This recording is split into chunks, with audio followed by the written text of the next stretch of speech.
Hello everyone. Tonight we're talking about the Amazon, where war didn't look like knights charging across fields. It looked like absolute silence before someone shot you in the neck with a dart the size of a toothpick. From arrows smeared in plant poisons that made your lungs politely forget how to breathe. Two rivers that doubled as ambush corridors, where every bend was basically a trap disguised as scenery. To the unsettling truth that children could vanish into the forest and come back years later as someone else's family. If that sounds like the kind of history lesson you never got in school, take a moment to like this video and subscribe, but only if you actually enjoy wandering through these strange corners of human life with me. And while you're here, let me know in the comments where you're tuning in from and what time it is for you. It's always surreal to picture people across the world listening together in different hours of the night. So, get comfortable. Maybe dim the lights, pour a cup of tea, or just let the hum of your fan blend with the story. Tonight, we're stepping into a world where every shadow might hide an ambush, and every silence meant danger. Let's begin. Let me tell you about the person you could have been. Not the Netflix-scrolling, coffee-clutching version of you. No. Imagine yourself barefoot in the Amazon, sweating from pores you didn't even know you had. Walking along a forest path so narrow you can smell the damp moss breathing. You're humming to yourself, thinking about roasted cassava for dinner. And then, congratulations, you're already dead. Why? Because in this world, nobody announces war with a trumpet. They announce it with silence. And silence in the jungle is always louder than you think. See? The open battlefield that Hollywood loves. That's for people with wide plains and shiny armor. In the rainforest, where visibility is 3 meters if you're lucky, no one lines up politely for combat. War is ambush, always ambush. It's the only logical option. The canopy is a permanent curtain. The vines are ready-made camouflage. And if you can't see 10 steps ahead, you definitely can't see the arrow pointed at your throat. And you'd better believe these ambushes weren't clumsy. They were art forms. Attackers timed themselves to dawn, when eyes were still heavy, or 2 river crossings, when canoes slowed at the bends. An ambush wasn't just about killing the enemy. It was about making them feel the forest itself had turned against them. That the rustle in the leaves wasn't wind but intention. The eerie part, it worked, over and over again.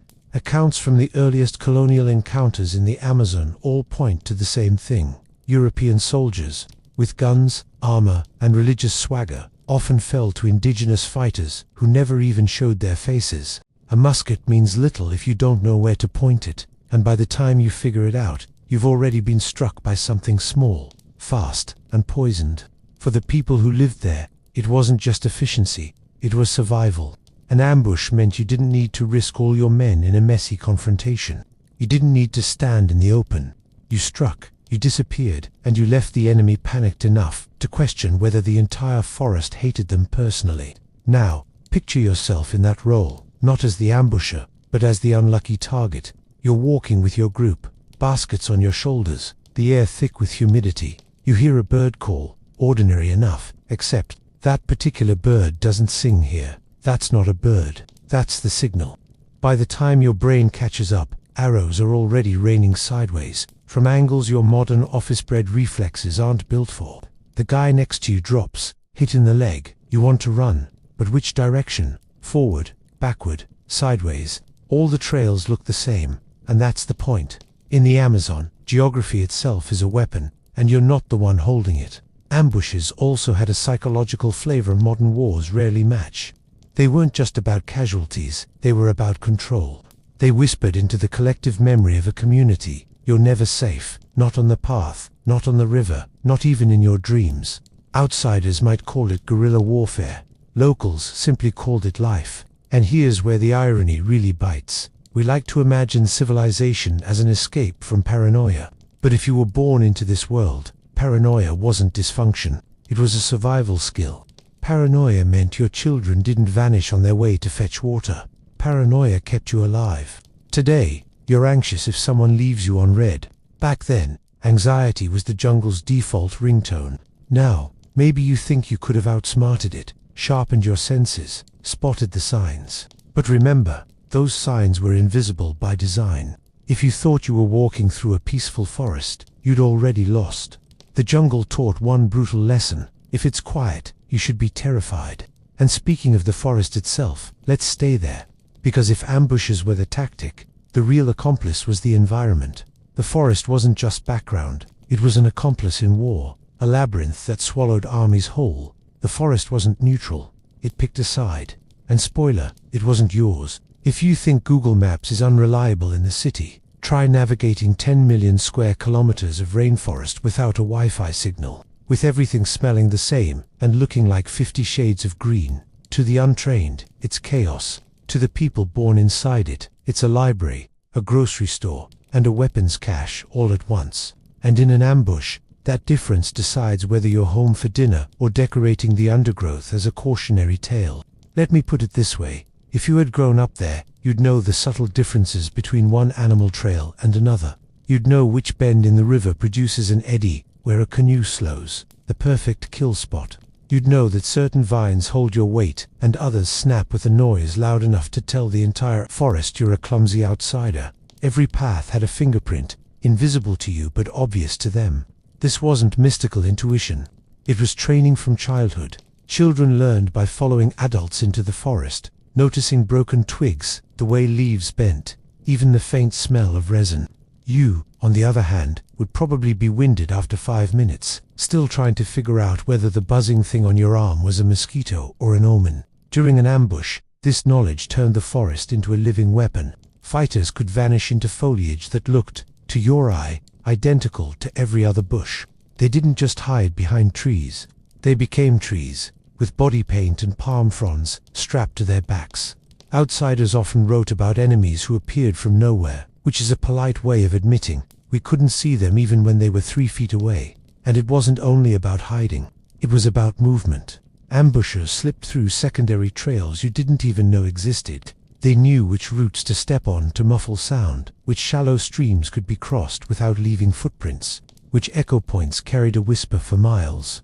That meant they could shadow you for hours, days even, while you marched obliviously through what you thought was empty space. Spoiler, it wasn't empty. Imagine it. You're walking in a group, hot, sweaty, irritated. You scratch your arm. You think you're alone, but 20 pairs of eyes are watching from the shadows, breathing in sync with the leaves, waiting for the moment your guard drops. They don't need to chase you. They don't need to fight you. The forest has already trapped you. They're just here to close the door. Knowledge of the environment was also a form of psychological warfare. You never knew if the trail you were on ended at your destination or at your grave. That paranoia we mentioned. It wasn't paranoia if someone really was watching. You'd lie awake at night, staring at the canopy, every rustle a possible enemy, every silence a possible trap. That's what the forest did. It turned you into your own executioner before anyone had to loose an arrow. And the cruelest part, you couldn't learn this knowledge quickly. It wasn't about a few survival tips. It was a lifetime of training, passed down in stories, rituals, and quiet observation. You didn't get a cheat code. Either you belonged, or you were prey. And if the forest itself was already the perfect accomplice, the next piece of the puzzle was the tools that made ambushes lethal, the weapons in hand. Because what's the point of popping out of the bushes with flair if you don't have something sharp, fast, and preferably poisonous to drive the point home? You can't talk about Amazonian ambushes without talking about the tools. Because, let's be honest, you can leap out of a bush with all the drama of a Broadway star. But if you're holding nothing sharper than good intentions, it's not much of a raid. Here's the thing, Amazonian weapons weren't flashy. No gleaming bronze helmets, no iron swords, no cavalry charging with banners. Just wood, fiber, feathers, and a little chemistry borrowed from plants that could kill you faster than a spoiled oyster. Simple, yes. Effective, terrifyingly so. Take the bow and arrow, the star of the rainforest arsenal. Unlike those English longbows that required a diet of beef and a back like a forklift, Amazonian bows were lighter, built for speed and maneuverability, perfect for shooting from behind a tree or while running through undergrowth. And they weren't firing just any arrow. These arrows were tipped with poison, usually curare, a plant extract that politely shut down your muscles until your lungs forgot how to breathe. In short, you stayed awake while suffocating, which is either cruel efficiency or poetic justice, depending on whose side you're on. Then there were blowpipes. Yes, the kind that sound like toys until you realize they can launch darts with surgical precision. Silently, from distances that made outsiders mutter words like witchcraft. A hunter could hit a monkey 30 meters up in the canopy. Imagine what that does to a man walking along a riverbank, unaware his next breath is already his last. And again, poison-tipped. A dart no longer than a matchstick could flatten someone before they had time to swear. Spears and clubs had their place. Took spears for finishing the job, clubs for when the fighting got too close for comfort. Some groups used hardwood clubs polished until they gleamed, designed to crush bone with a single strike. If that sounds brutal, it's because it was. But remember, this wasn't sport, it was survival. Efficiency mattered more than elegance. And there's something oddly modern about the way these weapons worked with the environment. Guns echoed, drew attention, steel clanged, but arrows silent, blowpipe darts, quieter than a sigh, clips no one heard them until the crack. Ambush was about making sure the victim didn't even understand what happened, and every tool was designed for that: fast, light, and impossible to detect until it was already lodged in your ribcage. The strangest part, though, is how adaptable these tools were.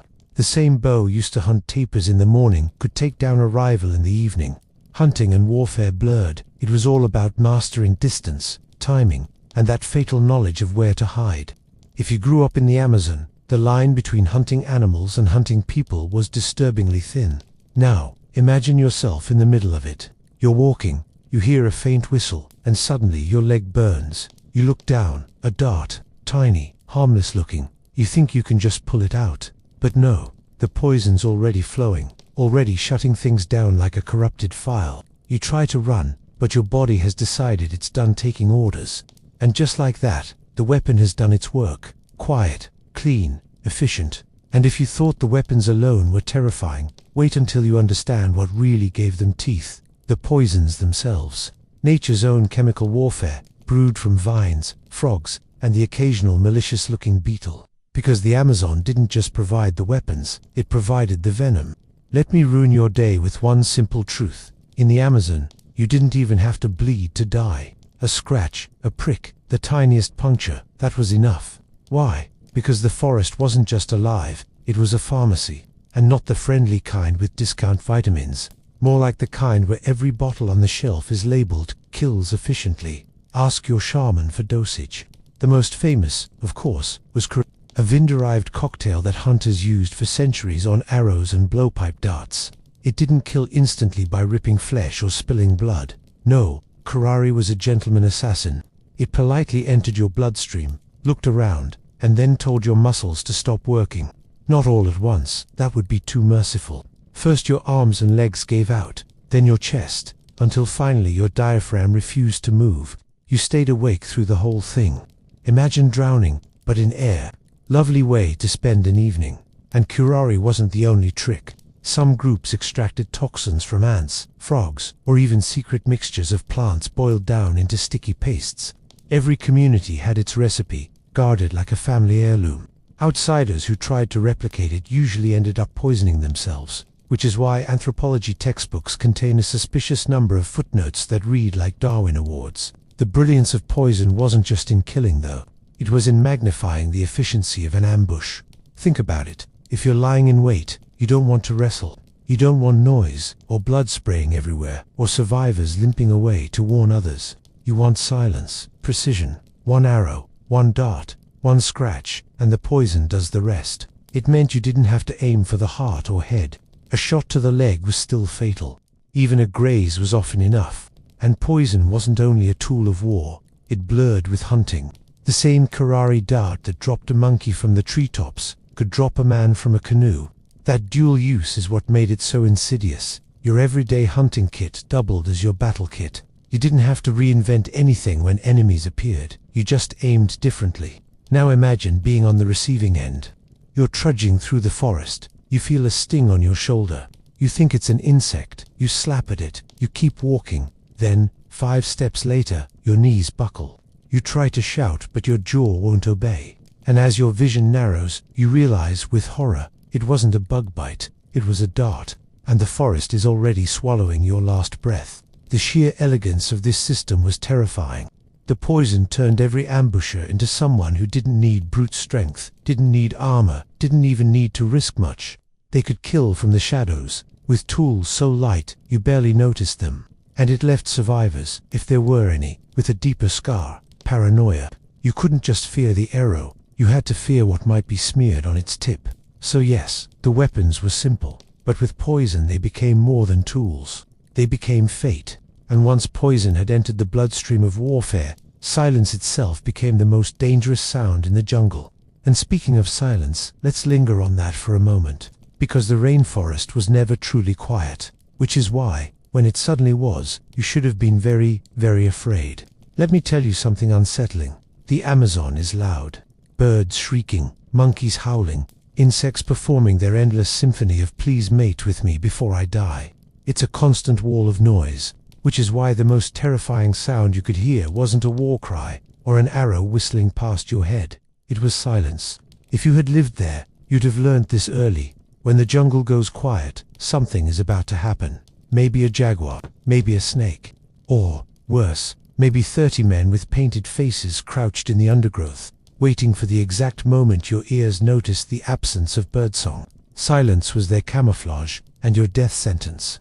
But let's not romanticize it. Silence wasn't the only tactic. Sometimes ambushers used noise with surgical precision. A sudden blood-curdling shout, a blast from a conch shell, the crack of branches on purpose, not clumsy accidents, but shock tactics. The goal wasn't just to wound, it was to destabilize your nervous system. Imagine being yanked out of sleep by a thunderclap, except the thunder is followed by arrows dipped in poison. That was the soundtrack of an Amazonian ambush. And you, in that situation, wouldn't be calmly analyzing acoustics. You'd be panicking. Your senses would betray you. Every rustle might be an enemy. Every shadow might be moving. This was psychological warfare as much as physical. They didn't need to kill everyone in the ambush. They needed to kill enough, quickly enough, that the survivors staggered back to their village, whispering, "The forest itself is against us." Think about how clever that is. A European soldier of the 16th century might have had armor, muskets, maybe even a drum corps. None of that matters if you can't even identify where the enemy is standing. Gunpowder makes noise, arrows don't. Steel glints, blowpipe darts vanish. And silence, oh, silence stretches the imagination into terror far more efficiently than any bullet. Let's make it personal. Imagine you're on the river, your canoe sliding along a glassy stretch of water. The usual racket of cicadas and parrots suddenly cuts out, like someone hit mute. Your body tenses before your brain does. And then, too late, the shriek comes. Arrows from both banks, the water erupting with splashes. The silence was the countdown. The noise was the kill switch. Some groups even mastered the art of mimicry, imitating animal calls as signals. You hear a bird that shouldn't be singing at dusk, and that's not nature. That's coordination. One whistle means ready, another means shoot, and the forest becomes a choir of deception. To outsiders, it was unnerving, even supernatural. To insiders, it was just Tuesday. And here's the dry irony. We moderns spend fortunes on meditation apps that promise soothing silence. If you'd been born in the Amazon centuries ago, silence wasn't wellness. It was horror. It meant something with teeth, claws, or poisoned darts was closing in. So much for mindfulness. And once you grasped that silence itself was a weapon, the next realization came quickly. Rivers were no safer. In fact, they were highways of death, ambush zones carved by water. If you'd been dropped into the Amazon a few centuries back, your worst enemy wasn't the snake in the tree or the spider in your hammock. It was the river. And you wouldn't even suspect it, because rivers look so helpful. Fresh water, fish, quick travel by canoe. But in reality, they were ambush corridors, natural funnels where death waited patiently on the banks. Picture yourself paddling along in a dugout canoe, the currents steady, your shoulders ache, and you're half daydreaming about roasted plantain. You turn a bend, and that's the problem. Every bend is a blind spot. The river curves like a snake, narrowing, widening, creating perfect choke points. And if you thought someone with a bow was dangerous on land, imagine them above you, hidden in foliage, aiming at the softest parts of your back while you balance on a floating log. Archaeological and ethnographic accounts are blunt about this. Most raids weren't pitched battles in open clearings. They happened on rivers. Attackers lay in wait, near narrows, logjams, or landing points, knowing travelers had no choice but to slow down. One volley of poisoned arrows and the current did the cleanup. carrying bodies downstream as grisly warnings. The irony here is delicious. Rivers meant life. They gave you water, fish, transport, connection between villages, but they also made you a target. Using a river was like posting your location on social media in the middle of a feud. Everyone knew where you were, and no privacy settings could save you. And don't imagine you'd out-paddle danger. Canoes were heavy, carved from tree trunks, awkward to steer in panic. If attackers wanted you dead, you weren't going to outrow them. They knew the eddies, the shallows, the points where the current stalled. They could cut you off before you even realized you'd lost momentum. Now, imagine the sound of it. Paddles dipping, water lapping, and then the sudden hiss of arrows. One man tumbles overboard, another drops flat in the canoe. The panic isn't just in the arrows, it's in the water itself, dark, opaque, filled with things you don't want brushing against your legs. Do you dive and swim, risking the current and predators, or do you stay, an open target? Congratulations, both options end badly, and the rivers didn't just trap individuals, they shaped whole strategies. Settlements often placed themselves away from main river channels to avoid constant harassment. Trade routes weren't straight lines, but cautious zigzags designed to minimize predictable exposure. Every journey was a gamble. Do you take the shorter path and risk the bend, or the long detour through backwaters, where at least you can pretend nobody's watching?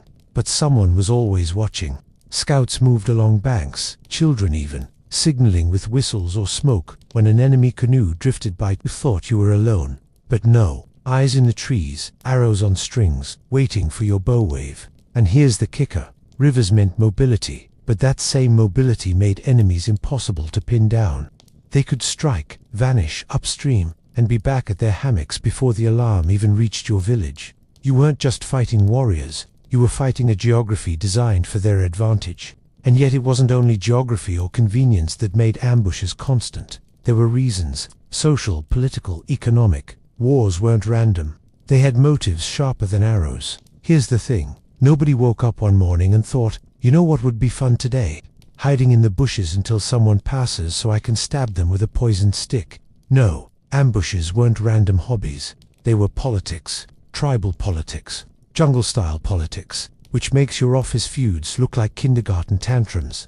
If you'd been born in the Amazon centuries ago, you'd have grown up with the knowledge that ambush was simply how disputes got settled. Maybe someone stole women from your village. Maybe your uncle was killed in a raid last season. Maybe the neighboring group had access to better hunting grounds, and your elders decided sharing was overrated. Any of these reasons was enough to start a cycle of bloodshed that could last generations. Revenge was a major driver. Not revenge like in soap operas where people argue at dinner.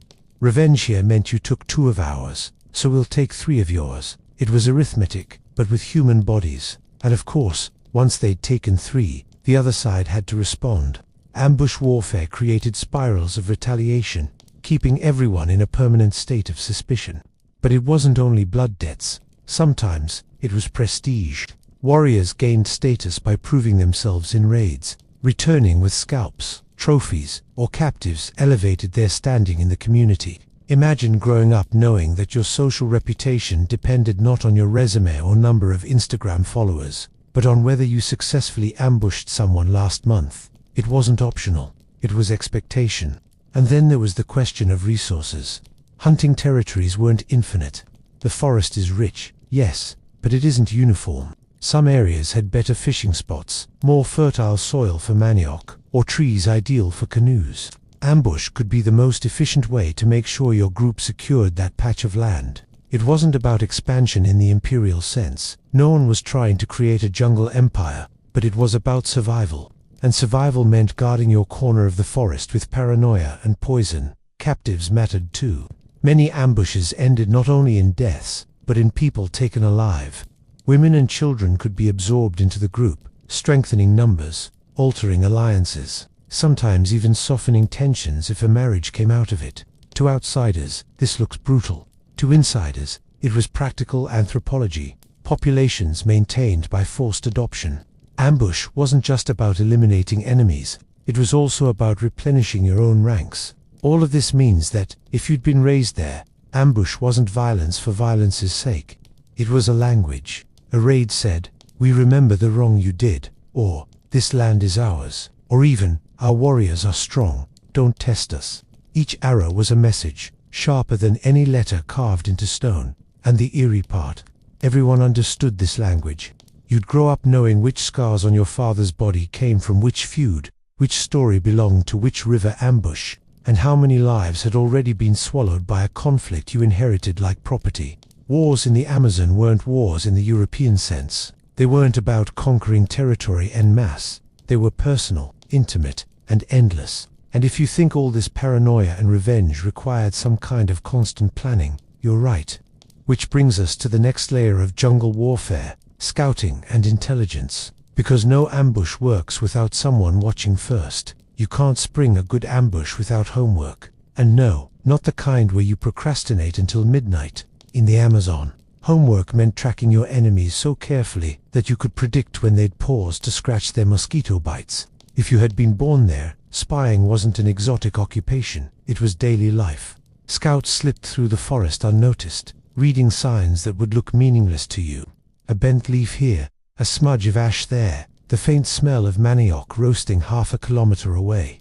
These weren't random details. They were paragraphs in a story only trained eyes could read. And children were introduced to this literacy from the time they could walk. By the time you'd learned your ABCs, an Amazonian child already knew how to tell if footprints belonged to a friend, a rival, or a tapir that just happened to walk through the wrong part of the forest. Information wasn't gathered with telescopes or binoculars. It was whispered by the environment itself. Scouts could tell from the pattern of smoke if a fire belonged to a traveling group or a settled village. They knew which trails were to clean, meaning someone had deliberately brushed them to hide tracks. Outsiders almost never picked up on this. That's why they died. You, stumbling through, would think the forest was random chaos. They knew it was structured like a chessboard, and you were just another pawn waiting to be knocked off. And the eerie genius of it all was that intelligence wasn't centralized. Everyone participated. Women foraging could notice signs. Children playing could overhear strangers.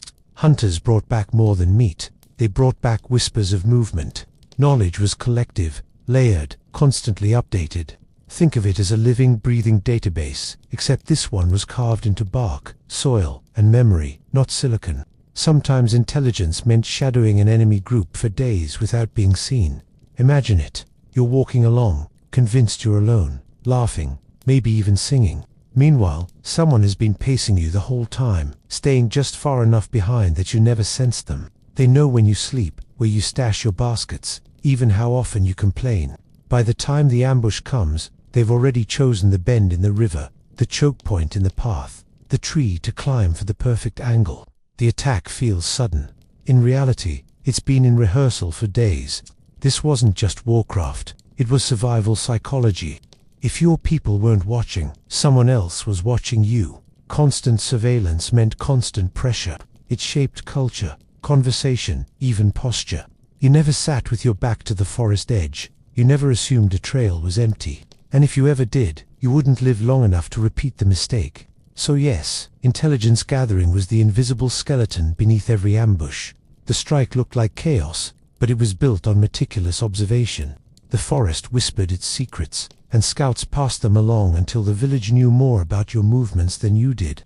And when all that knowledge was finally put into action, it wasn't just about arrows and blood, it was about the mind. Because once you'd been ambushed, the real wound wasn't always in the flesh. It was in the paranoia that followed you, long after the arrows stopped flying. Here's the thing, an ambush didn't just kill bodies, it killed certainty.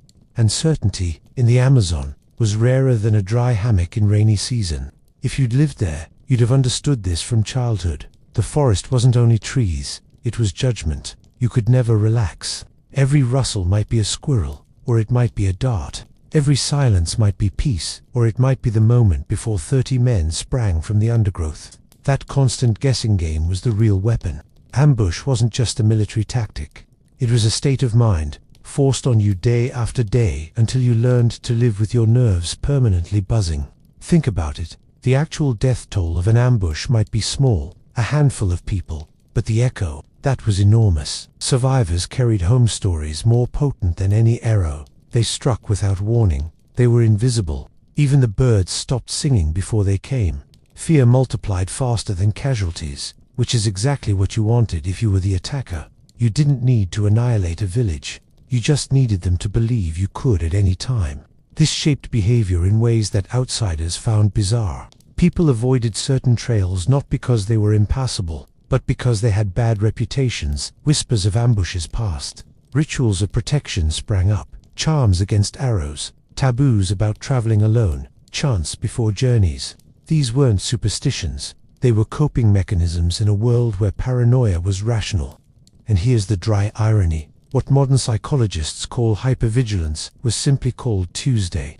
Sleep was shallow, ears trained to detect the smallest anomalies. You'd jolt awake at the absence of sound as much as at the presence of it. Every child grew up learning to distinguish ordinary rustles from ominous ones. It wasn't a skill, it was survival conditioning. Ambush fear also shaped politics. Leaders who failed to protect their people from surprise raids quickly lost credibility. Villages fractured, alliances shifted. Sometimes, the fear alone, even without fresh attacks, was enough to drive people to relocate entirely. Imagine moving your whole community, gardens and all, because the silence on one river bend was just a little too perfect. That was the weight of psychological warfare. And let's not forget children. They didn't grow up with bedtime stories of gentle fairies. Their lullabies came with reminders of vigilance. Who could be trusted? Which paths were safe? What signs to watch for? Childhood itself was shaped by the permanent expectation of ambush. Now, if you think that's grim, remember, this was how balance was maintained. Fear made you cautious. Caution kept you alive. But it also meant that every interaction carried a shadow. A stranger walking into your clearing wasn't just a visitor. They were a potential scout, a spy, the prelude to arrows at dawn. And here's where it gets darker. Ambushes didn't just wound your mind in the moment. They haunted memory. Stories of raids became part of collective identity, carried through generations. Whole groups were remembered as the ones who strike without warning. Reputation became a weapon as powerful as poison. So even if you survived the arrow, you didn't survive the dread.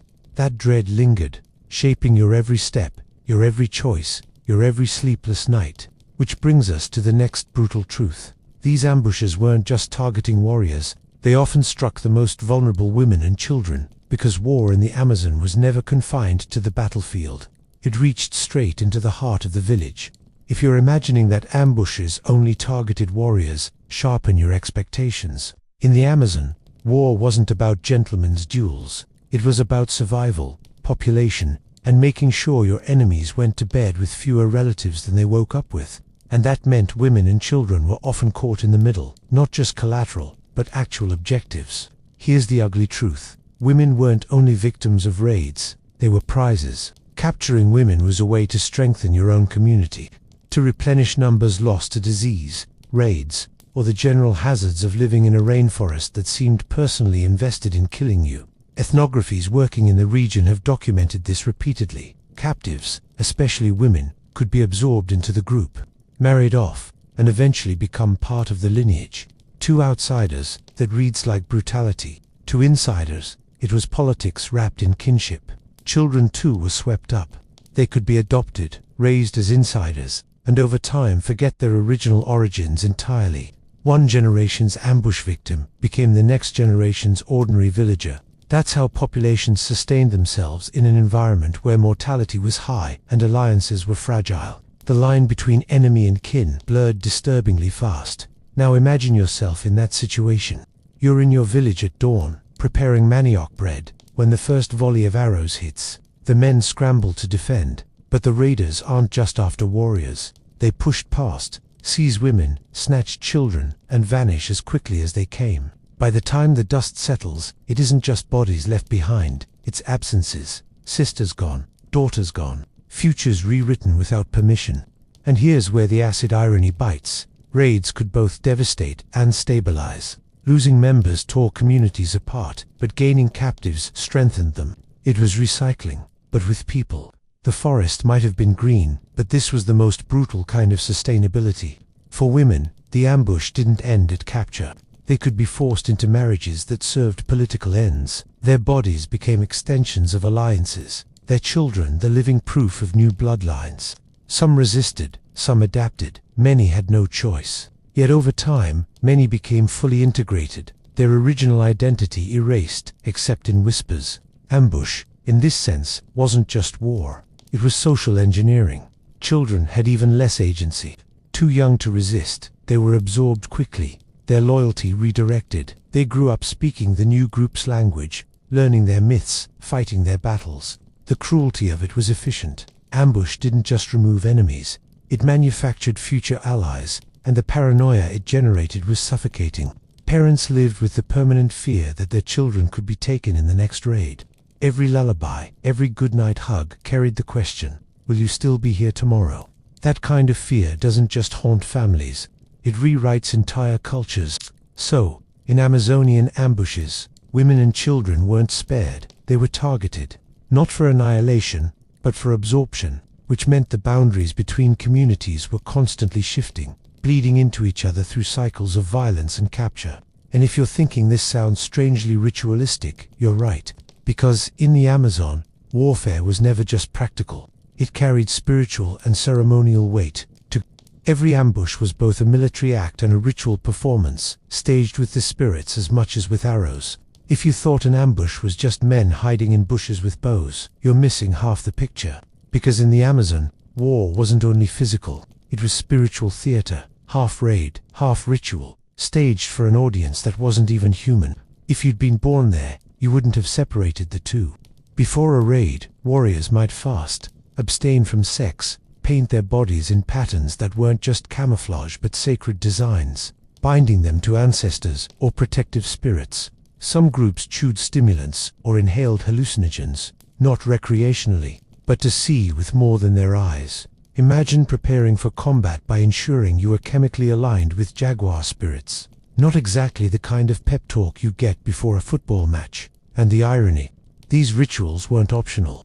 Skip the fasting, ignore the taboos, and if the raid failed, everyone knew whose fault it was. You didn't just risk physical failure, you risked cosmic imbalance. You weren't only fighting rivals, you were proving to spirits that you respected their rules. The ambush itself could also be staged as a sacred act. Killing wasn't just removing an enemy, it was offering a life back to the spirit world. Some groups even treated war trophies, bones, scalps, or ornaments taken from enemies as powerful objects, infused with the energy of the raid.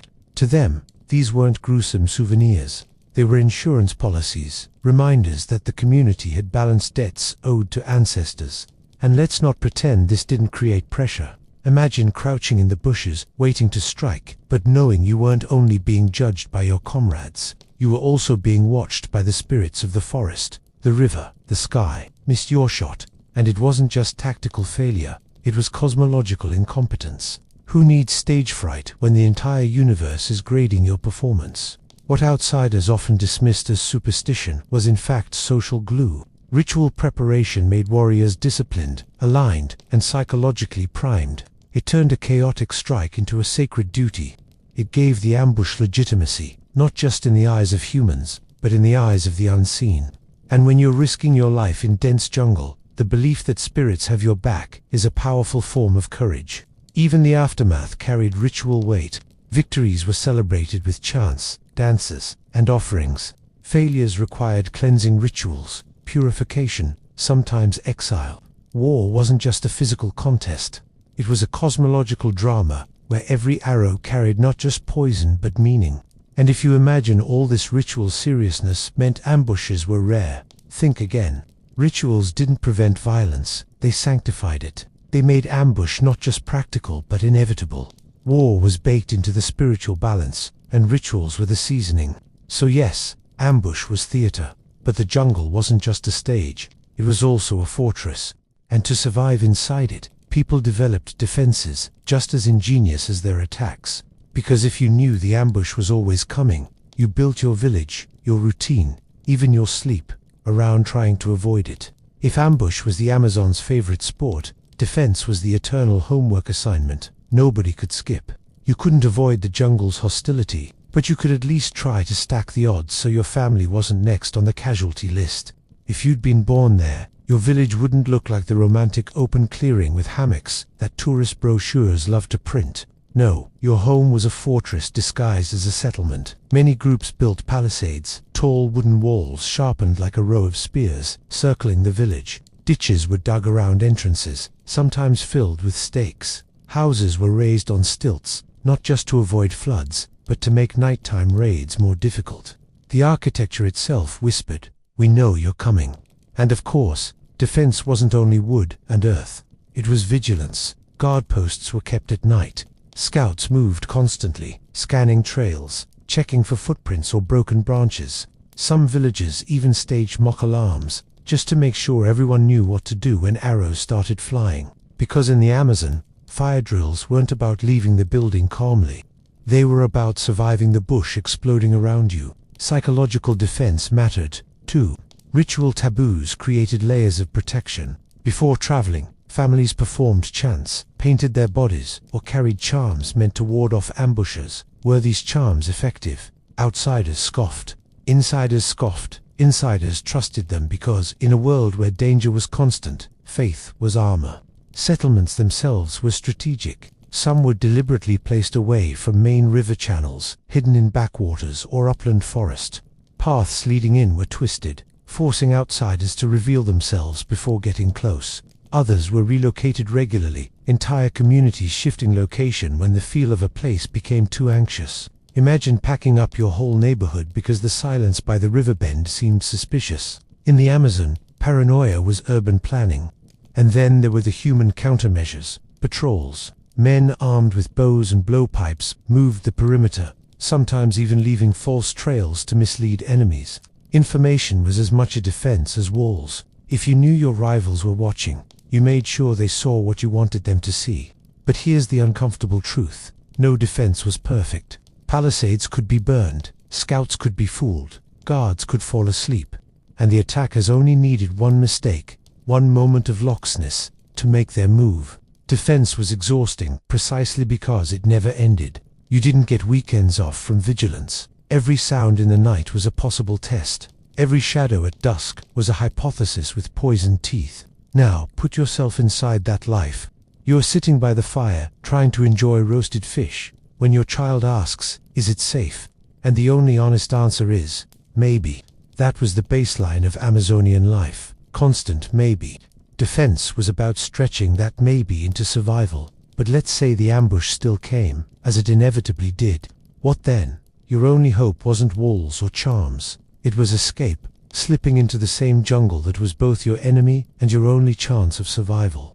Here's the cruel paradox of an Amazonian ambush. By the time you realized it was happening, it was already too late. Still, people tried.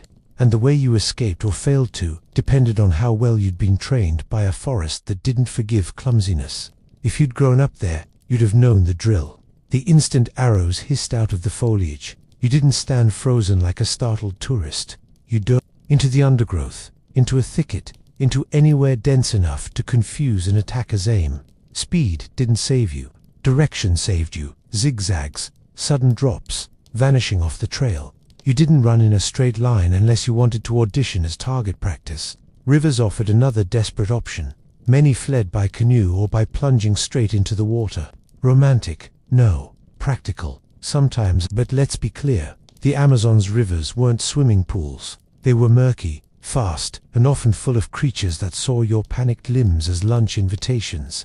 Do you prefer arrows in your back or teeth at your ankles? Welcome to the decision tree of ambush survival. Knowledge of microtrails made all the difference. Locals knew hidden paths, narrow, overgrown shortcuts, invisible to outsiders. A survivor could melt into one of these like a ghost, gone before the attackers regrouped. Outsiders, they'd blunder straight into vines, thorns, and dead ends, leaving a trail so obvious a child could follow it. Escape also relied on communal drills. Some villages taught children to scatter at the first sign of attack, running in pre-decided directions. The idea wasn't bravery, it was dispersal. Make yourself a harder target. In the chaos, even a handful surviving meant the community endured. Survival wasn't about glory, it was about probability. And then there were the psychological tricks. Ambushed groups sometimes shouted wildly, banged weapons, or feigned counterattacks to confuse enemies. A sudden burst of noise could buy seconds, and in an ambush, seconds were worth lives.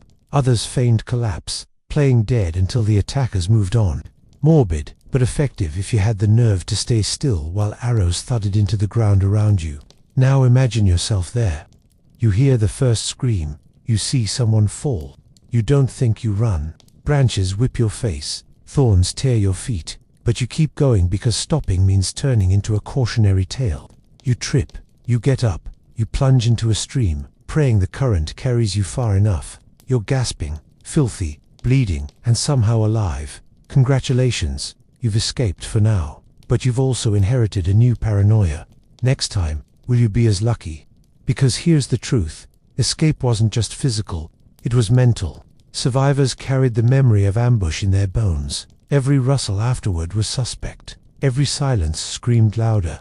You escaped the arrows, but you never escaped the fear. And just when these tactics seemed refined to perfection, outsiders arrived, with steel, guns, and diseases. The ambush didn't vanish, it adapted. Warfare reshaped itself to meet a colonial world that was both more powerful and more predictable. If you think ambush was scary before outsiders showed up, wait until you add gunpowder and smallpox to the mix. Colonial contact didn't end ambush warfare in the Amazon, it mutated it. Imagine giving a master of stealth a new set of tools. The results were brutal for both sides. When Europeans first arrived in the 16th century, marching in with steel helmets and banners, they expected pitched battles like back home. What they got instead was silence, arrows from nowhere, and enemies who melted into foliage before a musket could even reload. Muskets were loud, slow, and clumsy compared to the quick sting of a blowpipe dart. In dense rainforest, the ambush still had the advantage. Early chronicles read like horror stories. Expeditions vanished, soldiers struck by invisible assailants, survivors stumbling back raving about poisoned arrows. But adaptation cuts both ways. Indigenous groups weren't static. They learned to capture and use firearms when they could. They studied colonial movements, ambushing river expeditions, striking trading posts, sometimes even drawing settlers deeper into the forest, only to surround them. Warfare shifted scale. Raids weren't just against rival villages, but against caravans, missions, or entire colonial outposts. And yet, the forest itself remained the great equalizer. Horses sank in mud. Cannons couldn't move through vines. Columns of soldiers looked impressive until they hit a swamp and collapsed under humidity and disease. Ambush thrived in that environment. Even a small group of fighters could devastate an expedition, then vanish in terrain outsiders never fully understood. Of course, the arrival of firearms also escalated violence between indigenous groups themselves. Once some communities gained access through trade, others were forced to adapt or perish. Old cycles of revenge now had new firepower. An ambush that once relied on cure-addict arrows might now be accompanied by musket volleys. The principle was the same. Strike suddenly, disappear quickly. Only the noise had changed. But colonial contact also brought something harder to fight than bullets. Epidemics, smallpox, measles, influenza. These invisible invaders killed far more than any raid. Communities were devastated. Populations collapsed. In some cases, ambushes became desperate acts of survival, attempts to seize captives simply to replace the dead. What had once been cycles of controlled violence spiraled into frantic scrambles to endure. Imagine yourself as a villager then. You already lived with the paranoia of ambushes from neighbors. Now, strangers in metal hats arrive, claiming to speak for a god you've never heard of, carrying weapons you can't yet replicate, and leaving plagues in their wake. Your elders debate. Do you ally? Do you resist? Do you ambush them before they ambush you? None of the choices guarantee survival. The irony is sharp. Outsiders imagined themselves as conquerors, but the forest chewed them up, ambush by ambush. And for indigenous peoples, survival often meant weaving old tactics into new contexts. The colonial period didn't erase the ambush, it expanded its stage. And even after the smoke of muskets faded, the memory remained. Ambush warfare left scars not just on bodies, but on minds, reputations, and oral histories. The real legacy wasn't measured in arrows or bullets. It was measured in fear. Fear that lingered, shaping communities long after the fighting ended. If you had lived in the Amazon centuries ago, the war might have ended, the arrows might have stopped, but the fear that stayed. Fear was the true inheritance, passed down like pottery, like songs, like scars. Whole groups became legends not because of their numbers, but because of their reputation for ambush. Oral histories carried names like curses. Children grew up hearing stories of the tribe that struck without warning, the one that disappeared into trees, the one whose silence meant death.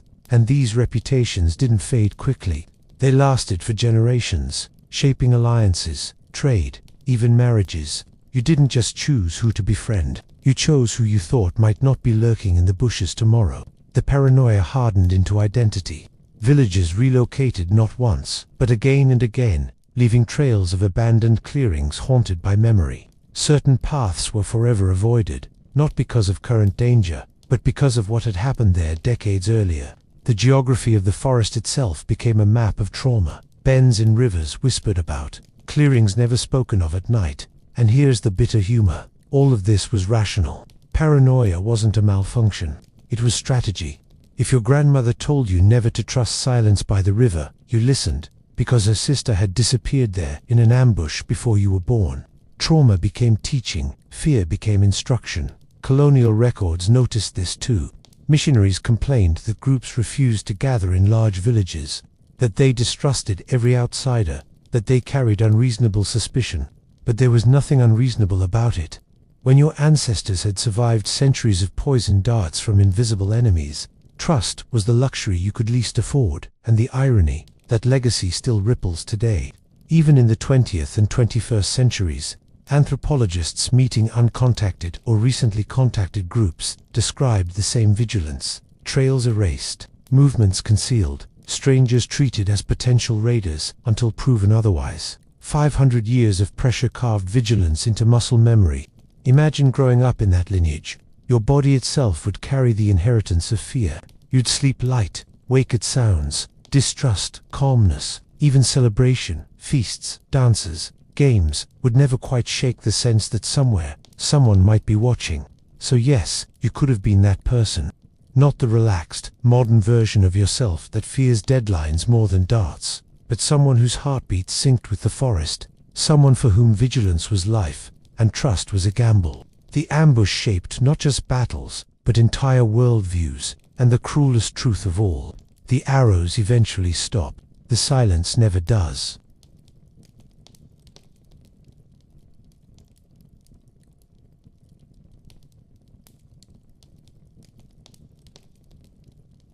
If you'd been born under Roman skies, you wouldn't need to check the property listings or swipe through jobs.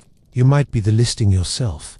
Picture it, the Forum of Rome not just filled with senators in togas, but with rows of human beings, necks weighted by placards announcing their skills, or lack of them. Literate, price goes up. Missing teeth, price slides down. It was capitalism with no pretense of dignity. You'd stand on a raised platform, sometimes naked, sometimes oiled to highlight muscle tone like a particularly miserable statue. Buyers would prod limbs, check teeth, and haggle over you the way modern shoppers compare bruised peaches at the grocery stall. And the Romans, being thorough administrators, made sure these sales were taxed. Humanity wasn't just owned, it was itemized. One of the busiest markets was on the island of Delos, where shiploads of captives from wars flowed in like grain. Ancient writers bragged that tens of thousands could be sold in a single day, which sounds efficient until you remember each unit was a breathing, terrified person. For Rome, mass human trafficking wasn't a scandal, it was logistics. And don't think you'd escape this fate just by being Roman. Debt could put you on the block as easily as defeat in battle.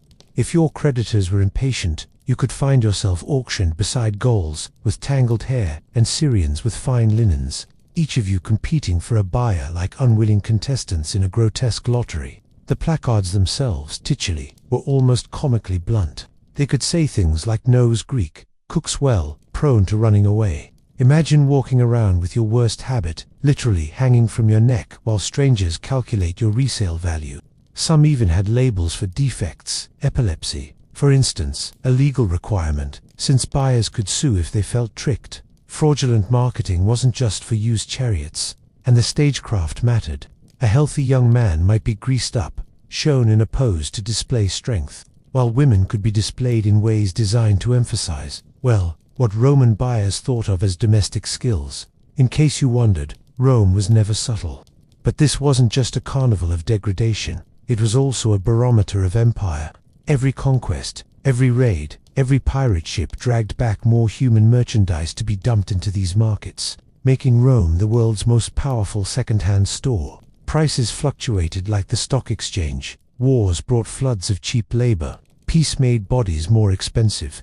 And if you think this is grim, wait until you hear what you are actually worth, because the numbers tell you far more about how Rome thought of you than the auctioneer's booming voice ever could. So, what were you worth, really? Not in a poetic every soul is priceless way. No, in the Roman way. Hard cash, inked into contracts, taxed by the state. If you'd been hauled off from some conquered village, barefoot, sunburnt, and still smelling of smoke from the fields you used to plow, you'd fetch somewhere between 500 and 2,000 sesterces. Congratulations, you were the price of a mule with a good temperament. To put that into perspective, a Roman legionary earned about 900 sesterces a year in the early empire. Which means, yes, a soldier could potentially buy you with his annual salary, though most preferred spending their pay on wine, gambling, or armor that actually didn't fall apart in the rain. Bread was cheap, maybe 2 sesterces for a whole month's supply, so your entire existence could be measured in about 1,000 loaves.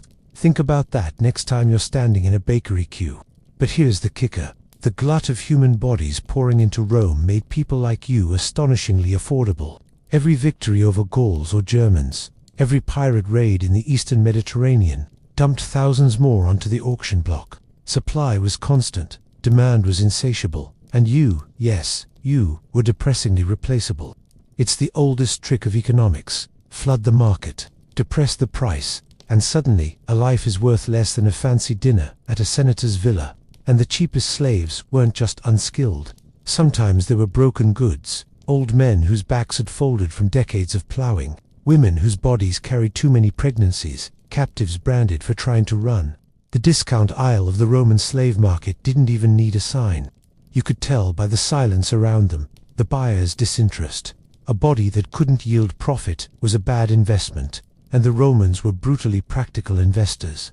Occasionally, whole groups of captives were sold en masse, bundled together like a clearance sale. Soldiers returning from campaigns in Gaul or Dacia would march prisoners into cities, line them up, and auction them by the dozen, cheaper by the pack, like buying firewood. If you were unlucky enough to be part of such a bulk sale, your individuality evaporated. You weren't even worth an argument over price. And still, even at the bottom rung, you weren't free. You might be sold to labor in quarries, where men rarely lived beyond a few years, or sent to the latifundia, those sprawling agricultural estates where thousands worked like machinery. Here's the irony. Your cheap price tag didn't make you low maintenance. It meant your master could work you harder, care less, and replace you when you broke. The economics of expendability. Now, of course, not every Roman wanted bargain bin slaves. Some wanted their human property to sparkle, to show off a little.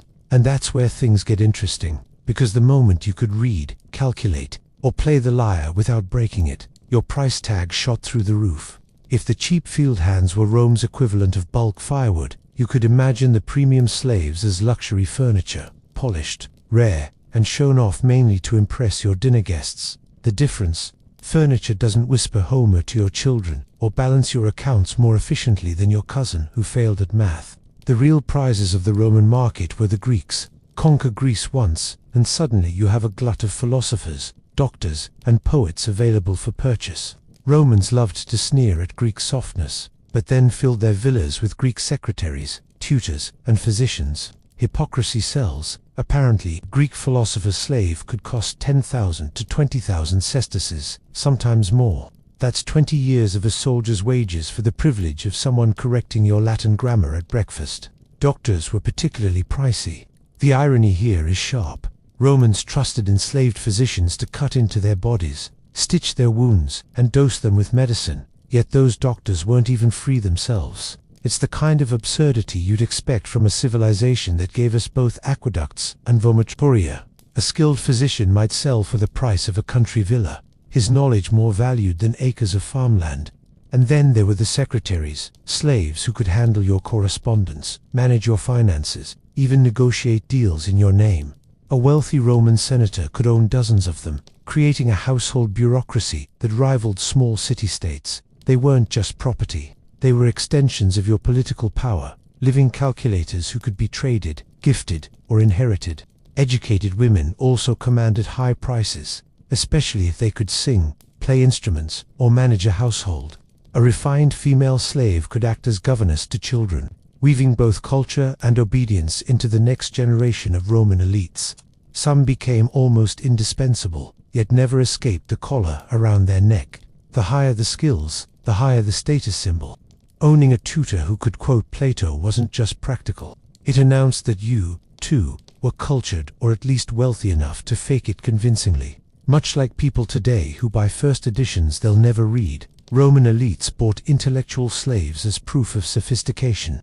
And here's the eerie part. Some of these educated slaves eventually ran entire households, estates, even businesses for their masters. Their economic power was enormous, but it was never their own.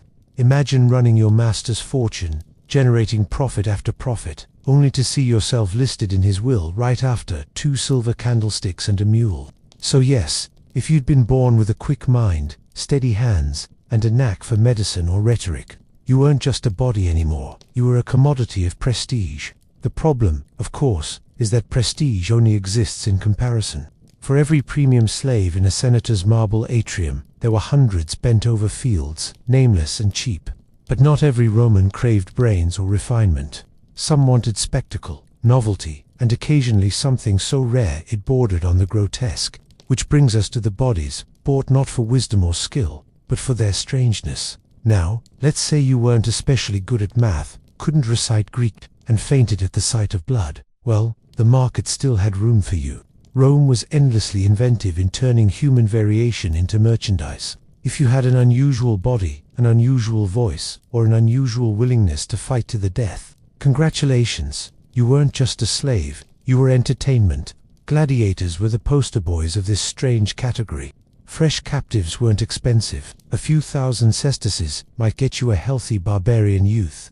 But once trained in the ludius, armed, scarred, and marketed, your value skyrocketed. Gladiator schools invested heavily in their fighters, feeding them, housing them, and branding them like living war horses. A seasoned gladiator with victories under his belt could be worth more than the annual revenue of a farm. And the irony, to Rome, his worth peaked right when he stood most likely to die in front of a cheering crowd. Beauty was another form of currency. Young boys and girls judged attractive fetched high sums, paraded through the market in ways that would make even the most cynical modern observer wince. They weren't just bought as attendants or companions. Their value rested on how much prestige, envy, or whispered scandal they could generate in a household. Imagine being sold not for what you could do, but for the way strangers turned their heads when you walked past. And then there were the eunuchs. Castrated boys from the East were treated as exotic luxury goods in Rome, fetching extravagant sums. They served in households as trusted attendants, singers, or chamberlains. Their very existence embodied cruelty turned into commerce, mutilation transformed into profit. Rome liked to dress up this brutality as refinement, proof of its cosmopolitan appetite for the unusual. Performers too had their place. Acrobats, dancers, musicians, skilled entertainers could command prices far above ordinary laborers, their talent making them household treasures. An enslaved musician who could play the lyre flawlessly was not just background noise. They were a status symbol at feasts, proof that your villa could rival any theater in miniature. Even deformities were commodified. Dwarfs, giants, people with unusual features, all were sought after as novelties. To wealthy Romans, such bodies were curiosities, living conversation pieces to be paraded at banquets. It was cruelty disguised as fascination. The stranger your body, the higher your price. The marketplace became a bizarre catalogue of human possibility. Strongmen, beauties, freaks, fighters, singers, all packaged, all priced. Rome didn't see diversity of bodies as nature's variety. It saw them as opportunities for ownership. And while a field slave might be worked until broken, an exotic body might be shielded, pampered, and displayed, but never freed of the fundamental truth. You weren't a guest at the party. You were the entertainment. Of course, there was another category of talent that Rome valued immensely, one where blood, brutality, and economics fused together more than anywhere else. And for that, we need to step into the world of the gladiator's economy. If Rome was a civilization addicted to spectacle, then gladiators were its most profitable drug. And like any drug, there was a whole business model behind them: training, branding, and selling violence by the body. Picture it: you're a fresh captive, dragged from some provincial battlefield, taller than the average Roman, broad-shouldered, with the right combination of rage and desperation. At the slave market, you might sell for a few thousand sesterces, nothing out of the ordinary. But once you were bought by a lanista, a gladiator trainer, your value started climbing like a stock in a bull market. Gladiator schools weren't charities, they were investments. A lannister could spend years training you, feeding you diets heavy on beans and barley, even providing medical care, not out of kindness, but because every scar you survived, every fight you won, fattened your resale price. A novice gladiator might be worth 3,000 sesterces, a proven champion, 10, 20, even 30,000. Suddenly, you weren't just a slave, you were a walking, bleeding asset portfolio. But here's the catch: you were also a high-risk investment. At any moment, the crowd's roar could turn into your death sentence. One slip of a blade, one unlucky cheer for mercy denied, and your master's property evaporated in a pool of blood. This is why some wealthy Romans hesitated to buy gladiators outright. Instead, they rented them for games, paying fees to the schools that owned them. Think of it as the Roman version of leasing a luxury car you might crash on purpose. The economics didn't end at the arena gate. Victorious gladiators brought in prize money and betting revenue. Some were hired out for private banquets, forced to duel in torchlight while aristocrats sipped wine. The most famous even developed fan followings, with graffiti scratched into walls, celebrating their victories. Imagine being worth thousands of sesterces, yet sleeping in a cell at night, your fame feeding everyone but you. And of course, there were the funerals. When a gladiator died, he wasn't just a casualty, he was an expense. Masters sometimes recouped losses by selling the body to undertakers, who made money putting on macabre funeral shows. Rome found profit in every stage of human flesh, from the auction block to the grave. The absurdity is almost poetic. You might start life in Rome as a nameless barbarian, become a star worth more than farmland, and end as carrion for the crowd's memory. Your entire value system depended on how well you could bleed without dying. But gladiators weren't the only slaves Rome bought in bulk. The state itself had its own shopping lists, purchasing thousands at a time to fuel projects bigger than any arena. And that takes us out of the sand of the amphitheater, and straight into the dust and darkness of Rome's mines and public works. If gladiators were Rome's luxury sports cars, then state slaves were its disposable tools, bought not for glory but for sheer grind. Forget the glamour of applause. Your audience here was the echo of a pickaxe in stone tunnels and the occasional collapse that buried your co-workers alive. Rome had an endless appetite for bodies to feed its infrastructure. Mines, quarries, aqueducts, sewers. None of these marvels of engineering ran on admiration alone. They ran on sweat and short lives. The state often bought thousands of slaves at a time. Captives poured in from conquered territories, carted off in chains to regions most Romans wouldn't bother visiting. Why? Because mines and quarries were death sentences disguised as jobs. You'd be sold cheap for this kind of labor. A few hundred sesterces maybe, because no one expected you to last long. Salt mines, for example, chewed through men like fire, chews through wood. Locked underground, chained together, starved on thin rations. The goal wasn't longevity, it was extraction. A slave in the mines was like a candle, useful only until burned down. And the Romans, practical as ever, knew it was cheaper to buy another candle than to keep one burning longer. Quarries were little better: granite for columns, marble for temples, all pried loose by chained crews working under the sun until their backs broke. The irony here is heavy. The gleaming monuments of Rome, admired even now, were built on the bones of people whose names were never carved into stone. And it wasn't only stone. Slaves powered agriculture on state-owned lands, worked the docks unloading grain shipments, and dug the sewers that still carry water under Rome today. Every public marvel tourists gawk at: the Colosseum, the aqueducts. The roads, stretching like veins across the empire, had slave bodies buried in its foundation, both figuratively and often literally. The state didn't just exploit slaves, it organized them. Work gangs were managed like military units, overseers cracking whips with the efficiency of centurions. Productivity was measured in loads of stone moved, tunnels carved, bricks fired. a human life reduced to output per day, with replacements always waiting in the wings. And here's the quiet cruelty. Rome could afford to treat these people as expendable, because its conquests ensured a constant influx. A defeated tribe was just a shipment of labor waiting to happen. Wars didn't just expand borders, they topped up the workforce. So, if you'd been unlucky enough to land in a state-owned quarry, your price tag was low, your life expectancy shorter, and your grave unmarked. You weren't entertainment or prestige, you were infrastructure. And the only applause you'd hear would be the chisel echoing in the dark. But not every slave was swallowed up by the state. Many ended up in private hands, and depending on whether you served indoors or outdoors, your life could look very different. Which brings us to the divide between the polished household slave and the sunburned rural laborer. If you were unlucky enough to be sold into the quarries, your life might be measured in weeks. But if fortune, a very crooked fortune, pushed you elsewhere, you might have ended up in one of two worlds, polishing marble floors in a townhouse near the Forum, or breaking your back on a latifundium, those vast estates that made Roman senators rich enough to sneer at kings. Let's start indoors.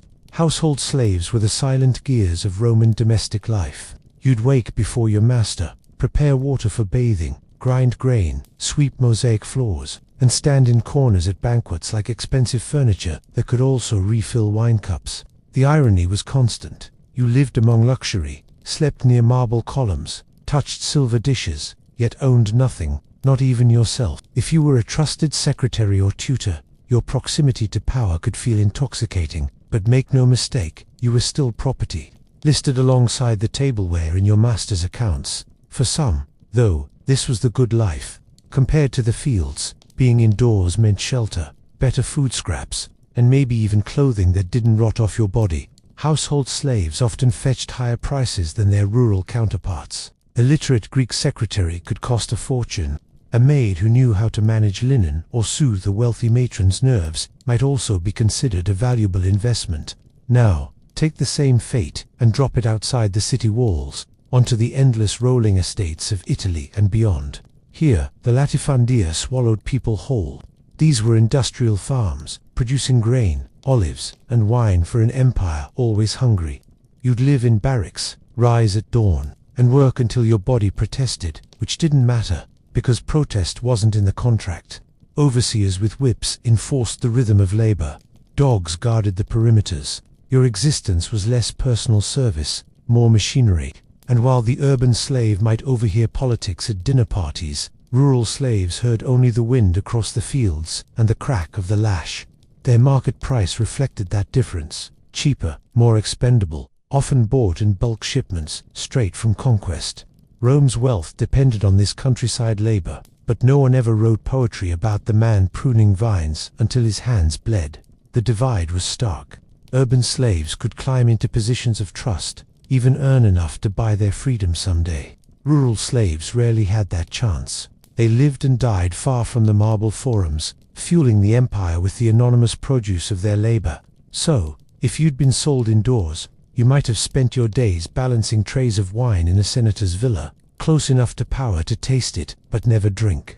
Outdoors, you'd be bent over the soil until you blended into it. And then, of course, there was another category entirely, smaller, more fragile, and cheaper to buy than either a field hand or a house servant. Children. If you thought the adults had it bad, the children's section of the Roman slave market was even worse. Yes, there was a children's section. Imagine small figures standing on the block, not old enough to understand bargaining, but old enough to feel the eyes of strangers scanning them like livestock. For buyers, children were a bargain, cheaper than adults, pliable, and with years of labor ahead. For sellers, they were investments waiting to mature. A child slave might cost only a fraction of an adult, a few hundred sesterces, maybe less, depending on age and health.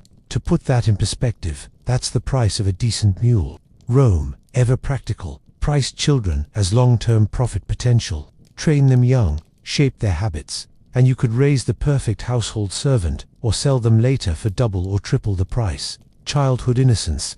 In Rome, it was just market strategy. Some children were war captives, dragged away screaming from their villages.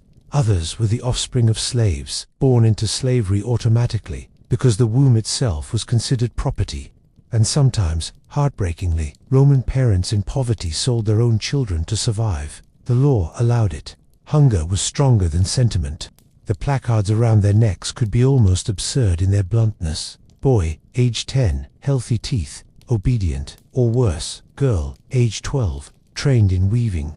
What the signs didn't say was that these children were terrified, standing barefoot on stone platforms while strangers prodded them like calves at a market fair. And children were versatile. Boys could be trained as pages, attendants, or field hands. Girls as maids, nursemaids, or spinners. Wealthy households sometimes purchased them as play companions for their own children, which sounds almost tender until you realize one child was free and the other owned. That invisible line was never blurred. Of course, there was also the darker demand. Some buyers sought children for exploitation, treating them as commodities for pleasure rather than labor. Roman writers didn't hide this reality. It was part of the grotesque normalcy of slavery. If you were small, pretty, and vulnerable, your low price didn't protect you, it exposed you. And then there was the cold math of breeding. A girl purchased young could be raised into both a worker and a womb, expected to bear more slaves for her master. Children weren't just laborers in waiting. They were multipliers, investments designed to reproduce profit. Rome's appetite for bodies was insatiable, and children were the cheapest way to keep the pipeline flowing. So yes, if you'd been unlucky enough to stand on that auction block at age 8 or 10, you weren't valued for who you were, but for who you might become. A blank slate, priced and purchased. And if that makes your stomach twist, wait until you hear how much your origin, the place stamped onto your identity, could swing your price up or down, like the roll of a dice. Rome didn't invent slavery, but it industrialized the supply chain. Bodies had to come from somewhere, and the empire always made sure the conveyor belt was full. If you'd ended up in the market, chances are you arrived through one of three main doors: war, piracy, or poverty. None of them flattering. The largest influx came from war. Every conquest, Gaul, Carthage, Judea, poured captives into the system like grain into a silo. Defeat in battle didn't just mean you lost your home. It meant you and your family were marched in chains across continents, then sold in bulk to the highest bidders. Caesar, for example, captured so many Gauls that he practically crashed the slave market by oversupplying it. Imagine being so efficient at conquest that you devalued human life by accident. Pirates were another thriving source. Before Pompey cleaned up the Mediterranean in the 1st century BCE, piracy was practically an industry. Ships raided coasts, snatching villagers, fishermen, even travelers unlucky enough to nap on the beach. These captives were sold in ports like Delos, which became notorious as the empire's human supermarket. Thousands could be auctioned in a single day, a logistical miracle if you ignored the screaming. And then there was poverty, the quiet supplier. Roman law allowed parents to sell their children into slavery if they couldn't afford to feed them. Debtors, too, could be sold off to satisfy creditors. One day you're struggling to make ends meet. The next, you're standing on an auction block because interest rates don't care about human dignity. Add to that the children born to enslaved mothers, automatically branded property from their first breath. They weren't captured or kidnapped. They were bred into the system. Rome's grim version of sustainable labor. If you were born to a slave woman, you never had a chance. What's eerie is how normalized this all was. Ancient writers describe these flows of bodies in the same tone we use for shipments of wheat. Human supply was just another market statistic. A senator could calculate profits from slaves as casually as from olive oil or marble. The human cost wasn't invisible, it simply didn't count. And all these sources created a steady stream. War kept the pipeline booming, pirates filled in the gaps, and poverty did the rest. Rome never ran out of people to buy and sell. The empire fed itself with bodies, the way a furnace feeds on coal, never satisfied, always demanding more. Of course, once you arrived on the block, your origin stamped itself onto your price. Some bodies were exotic luxury goods, others were seen as bargain basement stock, and the prejudices behind that price list tell you more about Roman psychology than their philosophers ever admitted. Once you were hauled onto the auction block, your birthplace mattered almost as much as your biceps. Rome, after all, loved a stereotype, and it priced accordingly. You weren't just a body, you were an origin story with a market value attached. Greeks topped the charts, not because Romans thought them tougher, quite the opposite, but because they came with a reputation for education and refinement. A Greek slave could quote Plato, manage accounts, or tutor a senator's children in elegant Greek prose. That bumped up your price tag significantly. A Greek secretary or tutor might cost 10 times as much as a German field hand. Which is funny, considering Romans mocked Greeks for being effeminate, while simultaneously paying a fortune to have them manage their households. Hypocrisy, again, turned a tidy profit. Syrians and Egyptians often carried exotic appeal to their association with refinement, craft, or specialized knowledge made them valuable in households that wanted to look cosmopolitan. Having a Syrian cook or Egyptian musician was like owning fine imported furniture, a statement piece for your villa. But if you came from Northern Europe, Gaul, Germany, Britain, your price tag dipped. You were often stereotyped as strong but brutish, better suited for the fields or the arena. Cheap muscle, in other words. Roman buyers liked to imagine these barbarians as sturdy oxen who could swing an axe but not hold a pen. Value was measured in calluses, not cleverness. Jews, captured in revolts, were a mixed market. Some fetched good prices due to literacy and community skills. Others were devalued because of their reputation for rebellion. Origin wasn't just a matter of geography, it was a political label stamped onto your flesh. Even Africans carried distinct stereotypes. Some regions were prized for physical strength, others exoticized for appearance. Roman buyers weren't anthropologists, they were consumers, and they bought into caricatures as much as capabilities. The logic was cruel but consistent. Your place of birth determined whether you were seen as a refined companion, a reliable worker, or an expendable beast of burden. Geography became destiny, and the neck placard on the auction block spelled it out in letters large enough for buyers squinting in the midday sun. And yet, no matter where you came from, once purchased you were folded into Roman life, owned, renamed, and often repurposed. But some masters didn't even bother to buy you outright. Instead, they treated you like a rentable commodity, hired out by the day or month, like an ox cart or a mule. Which brings us to an even stranger corner of the Roman slave economy. Leasing. Owning a slave was expensive. Feeding, housing, and replacing them cut into your profits. So clever Romans, being the pragmatic economists they were, invented a workaround, renting people the way you might rent a donkey or a wagon. Why buy the whole body when you only need a pair of hands for a week? This practice was called locatio conductio, or parum. Yes, Latin even made human leasing sound bureaucratic. A wealthy master with a stable of skilled slaves could hire them out to neighbors, pocketing the income. The slave, of course, saw none of it. Imagine being loaned to build someone's roof or copy their documents. Knowing your labor was funding another man's wine cellar, rates varied by skill. A literate scribe might be rented for a daily fee equivalent to a soldier's wage. An artisan or mason, even more. Entertainers, dancers, musicians, acrobats could be hired out for banquets, adding glamour to evenings without the host needing to actually own the performer. It was the Roman version of event staffing, except the staff couldn't leave or negotiate their pay. This system also protected the owner from risk. Why waste your own slave's strength on a dangerous job when you could lease them out and collect money while someone else wore them down? If they got injured, they weren't the renter's problem. Think of it as ancient outsourcing, the benefits of labor without the inconvenience of maintenance. Some slaves were caught in endless cycles of leasing, moving from one household to another, never forming stable connections, always adapting to new demands.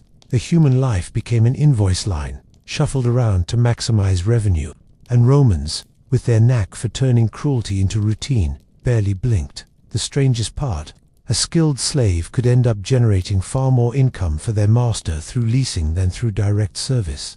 A clever secretary or trained artisan might pay for themselves many times over without ever being sold. In a sense, they became walking businesses, mobile sources of passive income, all while sleeping on straw mats and eating whatever scraps their master left over. But leasing also highlighted another brutal truth of the market. Not all bodies were equally valuable. Some fetched steady rental income, others could barely be sold at all. Which brings us to the discounts, the markdowns, and the grim reality of what happened when your body didn't meet expectations. If Rome loved a bargain, it loved a defective bargain even more. Slaves were priced like cattle, and just as buyers wanted to know if a mule limped or a goat had bad teeth, They wanted full disclosure on human flaws. The Romans even had consumer protection laws for this, not out of compassion, but to protect buyers' wallets. Enter the aediles edicts, which required sellers to list a slave's defects on the neck placard. Epileptic, must be declared. Prone to running away, announce it. Chronic cough, write it down. If you bought a slave and later discovered he was useless for your intended purpose, you could sue the seller for fraud. Rome didn't protect slaves, but it did protect the sanctity of a good deal. This meant auction blocks, sometimes read like twisted resumes. Nose Greek. Good cook has attempted escape twice. Branding on forehead. Yes, escapees were often branded with letters, like fug for fugitivus, a permanent scarlet letter carved into their skin, both a warning to others and a discount on the price tag. Who wants to buy a runner? Unless, of course, you needed cheap labor and didn't mind chaining them at night. Slaves, with physical injuries, a limp, a missing eye, a mangled hand, sold for less. Old age dragged prices down to... If you were grey-haired and bent, you might be worth little more than a few amphorae of wine. Rome turned the natural wear of the human body into depreciation charts. There were problem personalities as well. A slave with a reputation for violence or insubordination could be sold at a steep markdown. These were sometimes advertised with collars or chains still attached, a visual cue to warn and, perversely, tempt bargain hunters. Buy cheap, take the risk, the Roman version of clearance shopping. And then there were the utterly broken, slaves too sick, too weak, or too damaged to be of use. Some were sold at rock-bottom prices simply to offload them. Others were abandoned outright. In the most chilling cases, unwanted slaves might be left at the ergastula, underground prisons where they rotted in the dark until worked to death.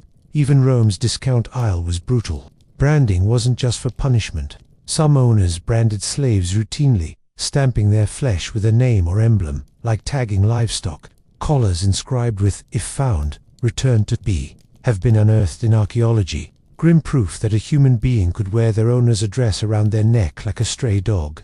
So yes, even in the empire that gave us marble temples and Stoic philosophy, people were catalogued like used goods, their defects driving prices down, their scars written into contracts. It was consumer culture stripped of pretense, a clearance rack of human misery. But here's where irony deepens. Some of those defective or low-value slaves would eventually buy their own freedom, claw their way up, and even become wealthier than the men who once discounted them. Freedom, in Rome, was not a gift. It was a transaction, one you had to pay for with the very labor that had been stolen from you. For all the cruelty of Rome's markets, there was a loophole, a way out that wasn't really mercy so much as another business arrangement. Slaves could become freedmen liberti, and the path there was paved, not with compassion, but with money, obedience, and very careful negotiation. Freedom in Rome was not a right, it was a receipt. Some slaves managed to save wages, called picbillum. This was money technically owned by the master, but often set aside as an incentive. Imagine working every day under the lash, while a fraction of your labor was stashed away in the hopes of someday buying back the life you should never have lost in the first place. It was freedom on layaway. Others were manumitted by their masters as acts of patronage. A faithful secretary who had served for decades, or a nurse who raised generations of children, might be freed in a master's will. But even then, the freedman owed ongoing loyalty. Manumission didn't erase dependence, it reshaped it. A freedman became a client, tied to their former master, now called their patron, in an endless dance of favors and obligations. And here's the twist. Some freedmen became fabulously wealthy, because while elites looked down on commerce, freedmen could dive headfirst into it. They ran businesses, managed shipping companies, oversaw trade, and often built fortunes that dwarfed those of their aristocratic patrons. Some even owned slaves of their own, a grim cycle of the oppressed, replicating the structures that once held them. Take Trimalchio, the fictional freedman in Petronius. He's a caricature, yes, but one based on truth. Vulgar displays of wealth, banquets dripping with ostentation, all while elites sneered at his lack of refinement. Freedmen were wealthy enough to terrify the aristocracy, but never refined enough to be truly accepted. They were Rome's nouveau rich, proof that the system could be gamed, but never escaped. The Romans even legislated to limit the number of slaves freed at once, worried that too many would climb out of bondage and destabilize the economy. Freedom wasn't just personal, it was political. Too many freedmen meant too many former slaves running businesses, earning money, and shifting social power. Rome liked control, even over who could taste liberty. So yes, it was possible to claw your way out of slavery, but it wasn't a clean break. You traded chains for obligations, a collar for a handshake, and ownership for patronage, and your former master still expected to sit at the head of the table. But to really feel the absurdity of the system, you need perspective, numbers, comparisons. Exactly how much was a human being worth compared to a loaf of bread, a jar of wine, or the sweat of a soldier's pay? Let's put the ledgers side by side. If numbers bore you, Rome had a way of making them sting. Slave prices weren't just abstract figures, they sat side by side with the costs of bread, wine, and soldiers' wages, revealing exactly how much a life was worth in the daily arithmetic of empire. Start small. Bread. A loaf might cost half a sestertius, which means that a basic field hand, selling for 1,000 sesterces, could be measured as 2,000 loaves of bread. Imagine standing on the block, stripped bare, while buyers mentally compared you to a bakery cart. This man is worth 3 years of breakfast. That was the math. Wine was trickier. A jug of cheap wine might run 1 sestertius, while a fine vintage could fetch 10 or more. A literate Greek tutor, selling for 20,000 sesterces, wasn't just expensive. He was worth 20,000 jugs of wine, an entire cellar, an entire vineyard's production, all so he could correct your child's pronunciation of Homer. Now soldiers, a legionary in the early empire might earn around 900 sesterces a year, which means a skilled doctor slave costing 30,000 was equivalent to more than 3 decades of a soldier's service. The irony, that soldier might have been the one who captured the doctor in the first place. Work a lifetime in the army, or just by one Greek physician, the numbers balanced on the backs of other people's fates. Housing too tells the story. A modest house in Pompeii might cost 3,000 to 4,000 sesterces, a luxury townhouse in Rome's better districts, 10 times that, which means the value of a prime slave, a physician, a philosopher, or a secretary, could match the price of actual real estate. In Rome, a man could literally be worth a house. Even daily luxuries reflected the same cruel arithmetic. A prostitute might charge a few asses the smallest coins, which meant that the price of one exotic young slave, say 5,000 sesterces, equaled thousands of transactions in Rome's back. A single body purchased at auction represented an entire lifetime of fleeting indulgences. The comparisons pile up, each one more absurd than the last. A mule might cost 500 sesterces, the same as a sickly child on the block. A gladiator champion could be worth more than a country villa. A secretary fluent in Greek could be more valuable than a year's harvest from a farm. Rome didn't hide this math. It flaunted it. To them, wealth meant not just silver or marble, but flesh stacked against loaves and amphorae. And this is where the eerie part sets in. When we run the numbers, we see how normal it all seemed. Slave prices weren't whispered, they were advertised, compared, itemized. A life was a line in the ledger, balanced against bread, wine, and wages. And when you treat humans like bread, wine, and wages long enough, you start to forget there's any difference. Of course, not everyone forgot. A few voices, faint but stubborn, questioned the morality of it all. Philosophers, poets, and even early Christians murmured that maybe, just maybe, people shouldn't be priced like donkeys. Their protests didn't change the system, but they left echoes, which takes us into the uncomfortable legacy of the whole enterprise. If Rome gave the world marble arches and law codes, it also left us the memory of an economy built quite literally on flesh. And while most Romans treated slavery as natural as rain in winter, there were a few voices who groaned. Stoic philosophers like Seneca reminded wealthy friends that their slaves were men like us, which sounds noble until you realize Seneca still owned dozens himself. Hypocrisy wasn't a bug in the system, it was the operating software. Early Christians too began to murmur against the practice, not always in fiery terms of abolition, but in the softer insistence that masters should treat slaves with some semblance of decency. Paul the Apostle, writing letters, didn't tell masters to free their slaves, he told them to behave better. A low bar, but in a world where branding and whips were normal, even decency sounded radical. And yet, even with these tiny sparks of doubt, the machine never stopped. Rome's wealth, its villas, its roads, its grain shipments, all relied on millions of enslaved people. The empire's greatness was measured not just in marble but in the number of lives it consumed. When you admire the Colosseum's arches today, you're looking at a monument built by hands that were bought, used, and discarded. The paradox is hard to miss. Rome called itself the Republic of Liberty, the Empire of Law, the civilization of citizenship, but its foundations rested on denying liberty, bending law, and reducing citizenship to a privilege for the few. Freedom was celebrated in speeches and festivals, even as the majority of Rome's population lived in chains, and the echoes didn't vanish when the empire did. Medieval Europe inherited the legal frameworks of Roman slavery. The transatlantic trade centuries later found eerie precedents in Delos and the Forum.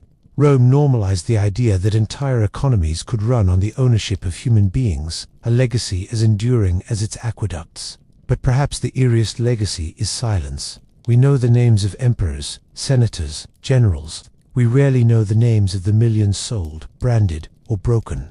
Their lives were catalogued in price lists, then erased. The record that survives is in numbers, not voices. A life measured in sesterces, then forgotten. So, when we ask how much a Roman slave cost, the answer is unsettlingly simple: cheaper than a house, dearer than a mule, and priceless only in the sense that no price tag can really capture the absurdity of attaching one to a human life.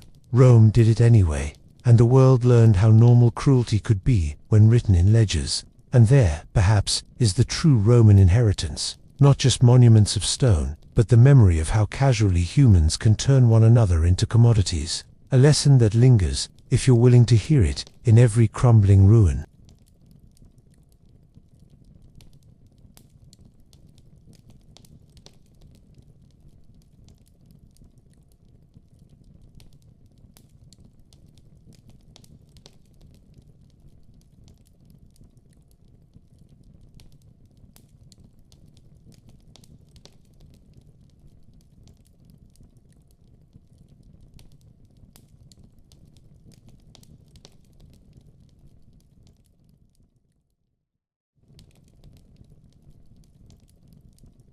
It was the most ordinary miracle, and at the same time the most terrifying gamble a human body could take. In the ancient world, childbirth hovered uneasily between celebration and catastrophe. Women knew, with a quiet clarity, that every labor was a crossing, not just into motherhood, but into the possibility of death. Mortality wasn't whispered about in statistics back then, of course, but the numbers were written into the absence of mothers. The half-raised children, the graves at the edge of villages. A woman's fertile years were a repeated flirtation with fate, and there was no guarantee she'd walk away from them. The silence around childbirth wasn't accidental. It wasn't just the kind of silence made by pain too deep to cry out, though there was plenty of that. It was also cultural. In societies from Mesopotamia to Rome, the expectation of stoicism weighed heavily. To scream too loudly could mean weakness. To endure meant honor. In some traditions, women gave birth in rooms hushed of men, filled only with other women, the air thick with whispers and sweat. Noise belonged to festivals, to war, to men.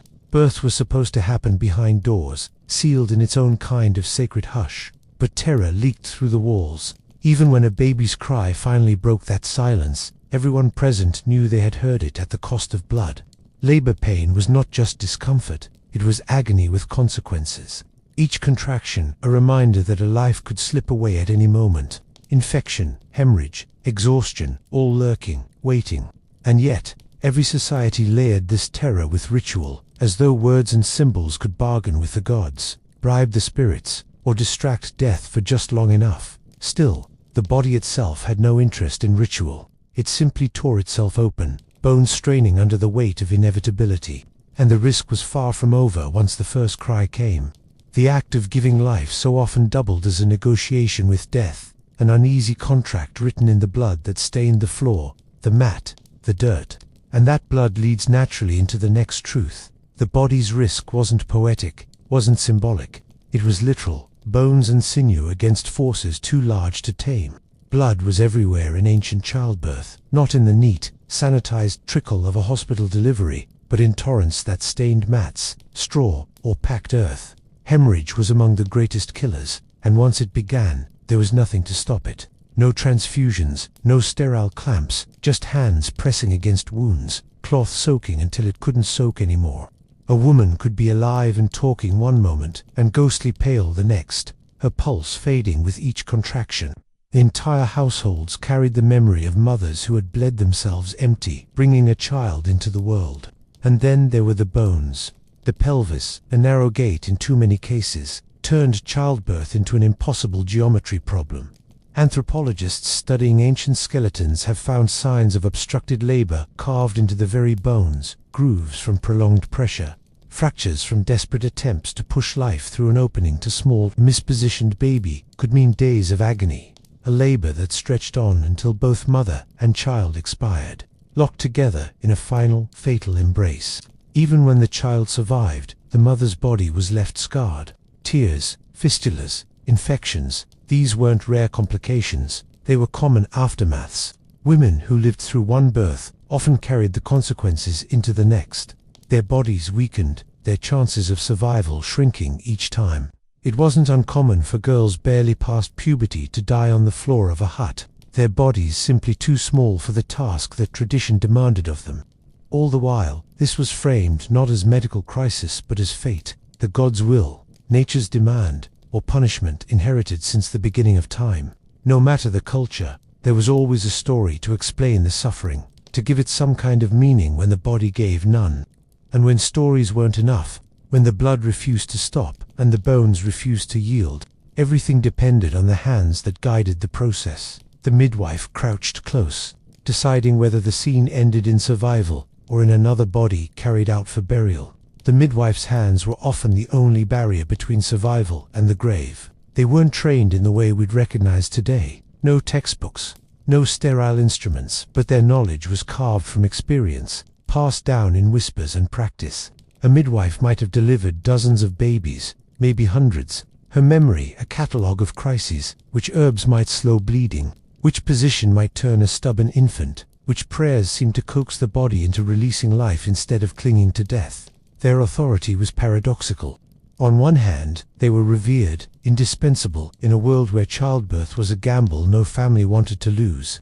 Communities trusted them with their most fragile moments, knowing a midwife's call could tip the balance. But reverence was fickle. If the baby came silent or the mother went cold, suspicion turned quickly. Fingers pointed at the very woman who had risked her own safety to kneel in the blood and take control. In Europe centuries later, it wasn't unusual for midwives to be branded as witches, accused of dark bargains with spirits. In truth, their witchcraft was usually nothing more than deep knowledge of plants, anatomy, and the terrible unpredictability of labor. They used whatever they had, knives not for cutting but for symbolic gestures to open a birth, belts tied around the mother's waist to help her push, charms dangling nearby to scare off spirits said to lurk, eager to snatch the new soul. The hands themselves were tools calloused, unwashed by modern standards, but deft, steady, and persistent. A skilled midwife could manipulate the body in ways that bordered on miraculous, coaxing a breech baby into a safer angle with little more than pressure and instinct. Yet even the best hands couldn't always win. For every celebrated delivery, there were failures etched in memory. And so the midwife, like the mother, lived with both honor and risk, her reputation carried into each new birth. In some villages, she was treated as almost sacred, a figure who walked between the realms of life and death. In others, she lived under suspicion, one tragedy away from being cursed, exiled, or worse. Still, she remained essential.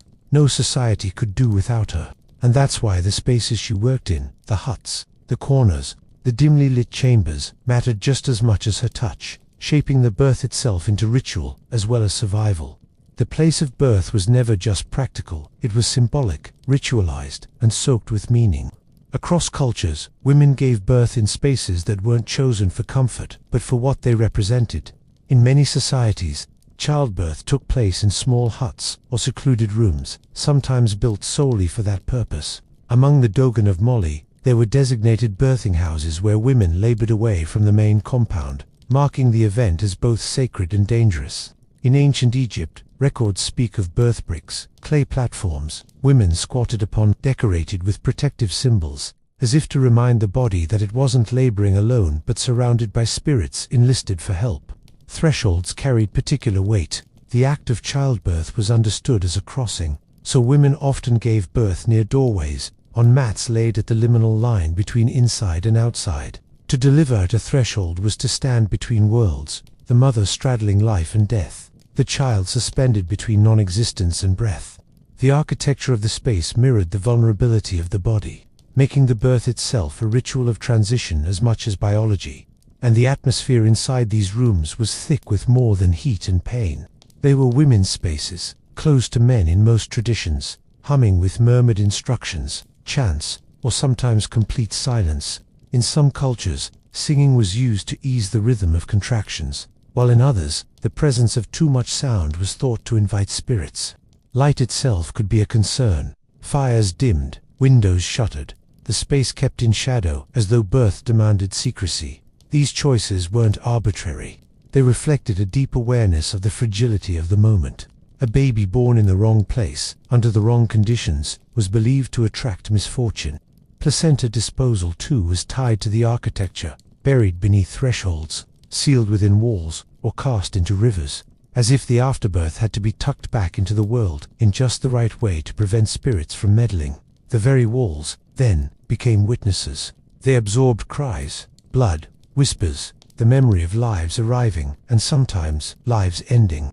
And within them, the act of labor wasn't only physical torment but also moral narrative, pain itself reframed as something necessary, even divinely mandated, a punishment inherited and repurposed as purification. Pain in childbirth was rarely treated as an unfortunate accident of biology. It was moralized, sanctified, even celebrated, though never by the one enduring it. In ancient Mesopotamia, women were told that their suffering tethered them to the great goddesses who had birthed the cosmos in agony. In the Hebrew Bible, labor pain is framed as divine punishment, a curse stitched directly into the flesh of every woman since Eve, and across Europe for centuries. Theologians assured mothers that their cries were echoes of sin being burned away, pain transmuted into purification. But there was a grim irony to this sanctification. To suffer was holy, yet to die from that suffering was simply unfortunate, tragic, yes, but expected. Communities spun myths to cushion the horror. Agony meant you were paying a debt, earning legitimacy as a mother. Those who survived were praised for their endurance. Those who didn't became silent proof that childbirth was never meant to be safe. The idea of easing the pain with herbs, with pressure, with crude anesthetics like alcohol, was often tolerated only in whispers, as though numbing agony might insult the gods who demanded it. There was also an undercurrent of surveillance. A woman who endured her contractions with quiet stoicism was often admired, her fortitude interpreted as virtue. A woman who screamed too much risked ridicule, sometimes suspicion. Maybe she lacked discipline, maybe she was cursed, maybe she was inviting ill will onto the newborn. In this way, her private suffering became public theater, a test of strength judged not by doctors but by neighbors. The pain itself was not just an ordeal, but a threshold marker, a signal to the community that the transition was real. Labor was not only about producing a child, but about proving a woman's capacity to endure what was framed as her natural destiny. Survival wasn't enough. Survival had to be marked by suffering, by blood, by proof, and proof required protection. For every community that preached pain as holy, there were also layers of ritual defense, charms, amulets, whispered spells, small acts meant to shield the laboring woman from the darker forces said to stalk the birthing room. Every birth was shadowed by the fear that something unseen might be lurking, eager to intervene. Childbirth wasn't only a medical risk, it was a spiritual battleground. In many ancient cultures, the laboring woman and her child were thought to attract spirits, not benevolent ones, but predators drawn to the vulnerability of transition. Amulets were strung round the bed, charms pressed into hands, protective symbols daubed onto walls or skin. In Mesopotamia, clay figurines of protective deities were buried beneath the floor of birthing rooms to guard against Lilitu, a night demon blamed for stealing newborns. Superstition wove itself into every detail. In parts of Africa and Asia, iron objects, knives, sickles, even nails, were placed near the mother, not to be used, but to ward off malevolent forces. In Europe, the midwife might whisper prayers or make the sign of the cross over the mother's belly, combining folk magic with Christian ritual in a single gesture. Herbs weren't just medicine, they were protection. Rue, garlic, frankincense, all burned or scattered as barriers against the invisible. The placenta itself was treated as both sacred and dangerous, a thing that had to be disposed of correctly to ensure the child's safety. Buried beneath the house, hidden in clay pots, floated down rivers, each method tied to a belief that mishandling it might leave the infant vulnerable. In some traditions, animals were kept away from the placenta at all costs. If a dog ate it, disaster would follow. Even the cord cutting was a ritual act. The knife, if one was used, might be consecrated or wrapped in charms. Some cultures waited days to sever the cord, fearing that doing it too soon would invite spirits to steal the baby's soul. These gestures weren't frivolous. They gave structure to chaos, offering the illusion of control in a moment where control was rare. And while women labored inside, surrounded by these protections, there was always another kind of ritual unfolding just outside, a quieter one, performed by men who had been shut out of the blood and the spirits but were still expected to suffer in their own way. Outside the birthing room, men lingered in a strange exile. Fathers were almost universally excluded from the act itself. Childbirth was considered women's territory, too dangerous and too polluting for men to witness. In many cultures, they paced, restless and powerless, waiting for a cry or a silence that would tell them whether they had gained a child or lost a wife. Their authority, so absolute in other spheres, evaporated here. The world's most decisive men found themselves reduced to anxious shadows just beyond the threshold. But exclusion didn't mean freedom from ritual. In some societies, fathers were expected to undergo their own performances of pain. The kuvat, practiced among certain Amazonian and New Guinea peoples, required men to mimic labor, lying in hammocks, groaning, restricting food as if their own bodies bore the contractions. This strange parody wasn't mere theater. It was believed to protect the child by confusing spirits, tricking them into harming the father instead of the newborn. Elsewhere, men might pierce their skin, fast, or chant outside the birthing space, their suffering a kind of sympathetic magic. Still, most fathers did nothing more than wait. Waiting, however, was its own torment. Hours stretched into days, punctuated only by muffled cries or sudden silences from within. When at last the thin wail of a newborn reached their ears, relief mixed uneasily with dread, because a cry meant only half the gamble had been won. Would the mother emerge alive? That answer came slower, sometimes not at all. And when the worst did happen, when a woman died behind closed doors, the men were left not only with grief, but with the brutal calculation of survival. A widower with a newborn faced the near certainty that the child would die too, unless another woman could be found to nurse it. In that sense, the men's pacing outside wasn't just worry, it was the suspended breath of a household wondering if its structure was about to collapse. What awaited inside could be triumph or devastation, and when devastation struck, it revealed itself with a cruelty that became almost ordinary: a stillborn child, a silent mother, or both. When things went wrong, there was rarely a middle ground. Death arrived suddenly, without the cushioning of interventions or the illusion of control. Stillbirths were common, the baby emerging limp and silent, its brief existence ending before it began. Mothers sometimes lingered for hours or days after delivery, fever burning through them as infection took hold. Puerperal fever, they called it much later, but in antiquity it was simply the invisible hand of rot. A woman might seem to recover, eat, laugh weakly, and then collapse days later, her body undone by what had festered inside. Communities absorbed these losses with a kind of practiced grief. Mourning rituals existed, but so did resignation. High maternal and infant mortality meant that tragedy wasn't an exception, it was expectation. Archaeological studies of ancient cemeteries reveal rows of tiny graves, often beside those of young women, the pairing itself a grim reminder of childbirth's lottery. Entire households could collapse in a single night, a wife gone, an infant buried, a lineage broken before it took root. And yet, life had to go on. Widowers remarried quickly. Newborns were sometimes fostered out to wet nurses or relatives, and mothers who survived were often pressured into conceiving again almost immediately. There was no pause, no sense that a woman might need years to heal. Her body was a vessel, and if it broke, another would take her place. Still, when labor ended in death, the household didn't just lose a body, it lost social continuity. Childbirth was one of the few events that bound the survival of the family, the inheritance of land, and the stability of lineage all into one fragile moment. One silent birth could ripple into property disputes, remarriages, or the sudden collapse of alliances sealed by marriage. But when things went right, when mother and child both survived, the ordeal was transformed into something communal. The blood and the risk became the foundation for a public event, the naming, the feast, the recognition that a woman had not only suffered but lived through it. When the cries were loud enough, and the mother still breathing, blood was reinterpreted, no longer a threat but a sign that life had pushed through. Birth was not only biological survival but a public event, one that demanded witnesses, rituals, and eventually feasts. In ancient Greece, for instance, the amphidromia ceremony took the newborn around the hearth, weaving it into the family line. Among the Hebrews, purification rites followed, a reminder that the blood of childbirth, though life-giving, was also ritually unclean. In many African societies, music and drumming announced survival, drawing neighbors in to mark the endurance of both child and mother.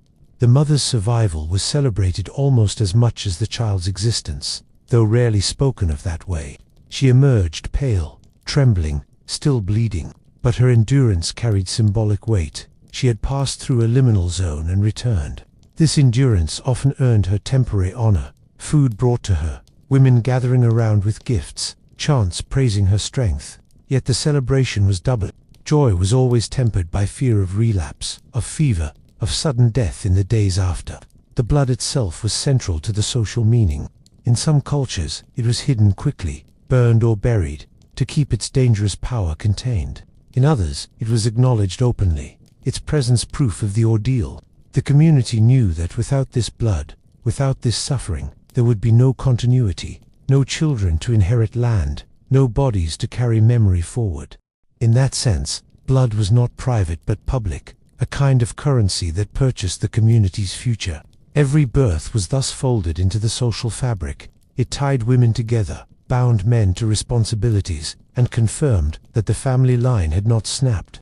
Birth wasn't merely survival of one life, but preservation of an entire order. Still, for all the feasting and songs, a shadow remained. The memory of those who hadn't survived clung to these events. Mothers buried young, infants unnamed. Their absence was as much a part of the community's story as the celebrations, haunting the rituals that carried on without them. The ghosts of mothers past lingered in every community. They weren't always spoken of directly, but their absence was visible in the children raised by aunts, grandmothers, or stepmothers, and in the young men who grew up with only faint memories of the women who had carried them. Archaeological remains confirm what the stories imply. Countless women died in their teens or 20s, their skeletons showing signs of multiple pregnancies, fractures from obstructed labor, infections etched into bone. In some burial grounds, the clustering of female graves around childbearing age is a silent ledger of risk paid over generations. Yet remembrance was uneven. In certain cultures, a woman who died in childbirth was revered, honored as if she had fallen in battle. Her death equated with sacrifice for the continuity of life. The Aztecs, for instance, believed such women joined the spirits of warriors who accompanied the sun across the sky. But elsewhere, their memory faded quickly.